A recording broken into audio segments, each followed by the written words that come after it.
días a todos. Quería comentarles que he modificado el día en que subo un video de contenido, que generalmente lo hacemos los domingos, por la sencilla razón que les quiero leer el artículo que publica hoy La Nación, que yo he escrito y que podríamos denominar como el video sobre la reforma judicial 4, es decir, el cuarto video dedicado a la reforma judicial, en este caso en lo atinente a su efecto directo sobre la libertad de expresión. Precisamente acá voy a explicar, por un lado, que la cláusula Parrilli goza de muy buena salud en la media sanción que dio el Senado el jueves pasado, permaneció y acá se explica por qué, y que se trata de una causa de censura indirecta que es tan grave y es probablemente mucho más perniciosa todavía que la censura directa. Pero vamos a darle lectura. El artículo es el siguiente: reforma judicial, la advertencia implícita a los medios contenida en un artículo del proyecto no ha desaparecido pese a un cambio en su redacción. Una nueva tentativa de limitar la libertad de expresión. A pesar de los 37 años transcurridos desde el comienzo de la transición a la democracia, la libertad de expresión está nuevamente amenazada. Son varias las iniciativas y declaraciones que la ponen en peligro. Entre ellas se destaca la denominada cláusula Parrilli, que con sus idas y vueltas, como ya veremos, goza de muy buena salud. Esto nos obliga una vez más a recordar el significado y valor que tiene esta libertad en una república. El aporte de la comunicación es fundamental para el control del poder frente a la debilidad de los mecanismos institucionales de fiscalización.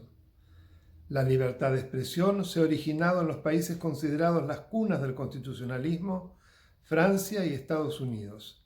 La Declaración Universal de los Derechos del Hombre y del Ciudadano expresa que la libre comunicación de ideas y opiniones es uno de los derechos más preciosos del hombre, en tanto que la primera enmienda a la Constitución de Filadelfia estableció que el Congreso no aprobará leyes que restrinjan la libertad de expresión o de prensa.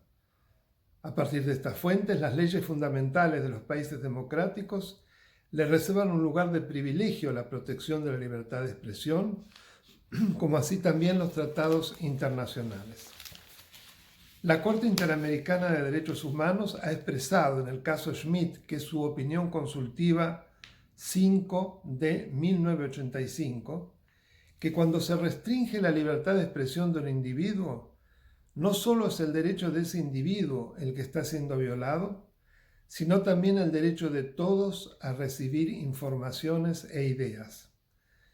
Agregó que se ponen así de manifiesto las dos dimensiones de la libertad de expresión. Esta requiere, por un lado, que nadie sea arbitrariamente menoscabado o impedido de manifestar su propio pensamiento, pero implica también un derecho colectivo a recibir cualquier información y a conocer la expresión del pensamiento ajeno. El artículo 13 de la Convención Americana de Derechos Humanos, además de la prohibición de censura previa, en su párrafo tercero también veda el establecimiento de restricciones indirectas.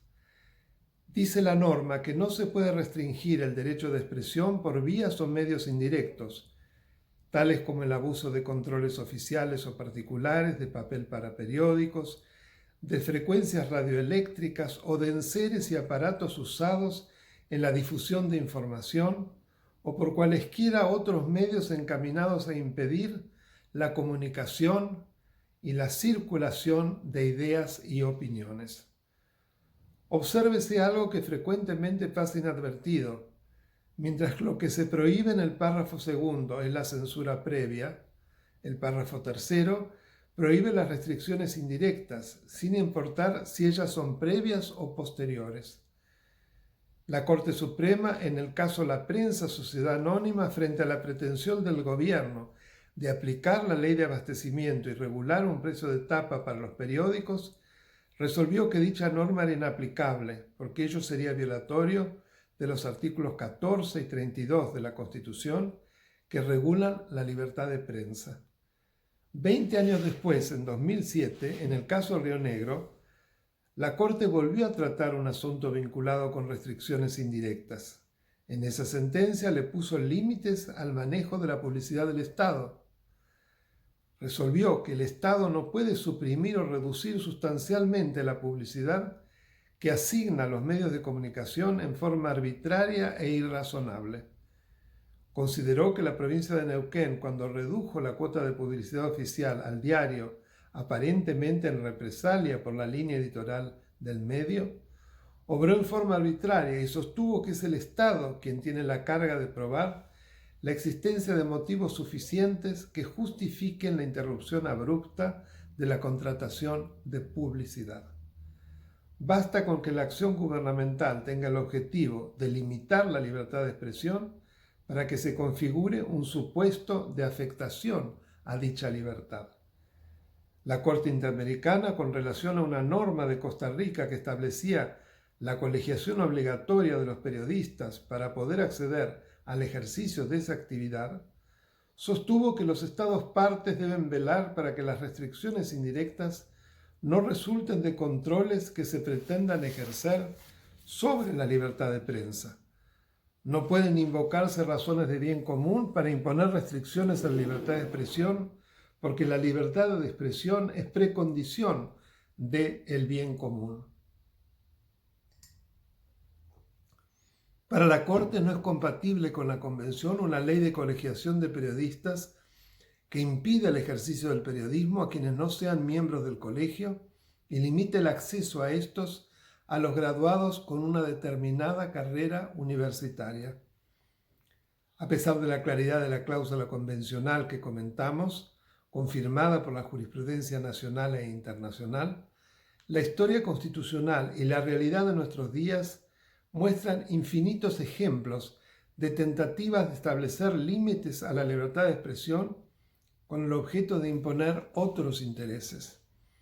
El dictamen de las comisiones del Senado introdujo una cláusula en el proyecto de reforma de la justicia que aludía a la obligación de los jueces de denunciar las presiones políticas, económicas y mediáticas ante el Consejo de la Magistratura bajo la amenaza de ser juzgados por mal desempeño. Esta modalidad constituye un ejemplo brutal de censura indirecta. Se apunta a la construcción de una justicia cautiva y a acallar a la prensa independiente. El discurso con que el locuaz senador la fundamentó parece un nuevo capítulo del lawfare, ese vano intento de construcción de un relato conforme al cual los procesados por delitos de corrupción son perseguidos políticos, que delata la autoría de la vicepresidenta. Ahora se lo pretende plasmar en normas que, de aprobarse, deformarían totalmente nuestra Constitución, con efectos letales para el Estado de Derecho y un destino seguro hacia la Venezuela de Maduro o la Nicaragua de Ortega, o para no ir tan lejos a la Santa Cruz de los K. Parrilli luego desistió de esa disposición en el debate previo a la votación que tuvo lugar en el recinto. Lo hizo por medio de un grotesco discurso en el que aludió a una suerte de pesca de dorados y merluzas, en el que confundió jurados con jueces y pensó que el ego es un profesional del derecho. Pero cuidado, que la nueva redacción nos quiere hacer tragar un nuevo anzuelo. Se retiró el término mediáticos para agregar al final de una enumeración meramente enunciativa grupos de presión de cualquier índole. Se trata de una voz mucho más amplia que por supuesto contiene a los medios, como ellos mismos reconocieron.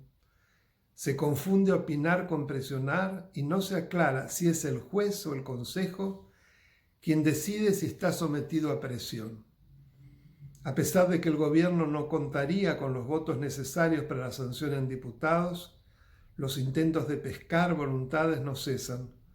No por casualidad, el proyecto inicial creaba 279 cargos que pasaron luego a 908 y que minutos antes de la votación superaron los 1000 nuevos puestos.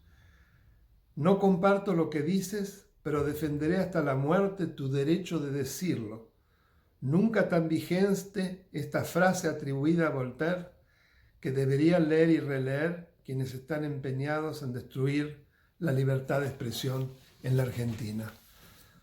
Creo que esta cuestión es de un interés elevadísimo y que tenemos que estar todos muy atentos de lo que hacen esos diputados del medio, que son alrededor de 21 y que van a definir la votación en diputados, porque les recuerdo nuevamente que ni el oficialismo ni Todos por el Cambio tienen por sí solos una mayoría absoluta, de la mayoría del quórum, por lo menos 129. Tienen en el caso del gobierno creo que son 118 y Todos por el Cambio 116. Es decir, que esos 21, que muchas veces fluctúan y que muchas veces son muy sensibles, por lo menos varios de esos mini bloques, a las ofertas non santas del oficialismo, que sepan que se los está mirando y que no porque se les regale algún cargo se les va a perdonar que voten algo que implicaría un grave atentado a la República, sino lisa y llanamente su destrucción.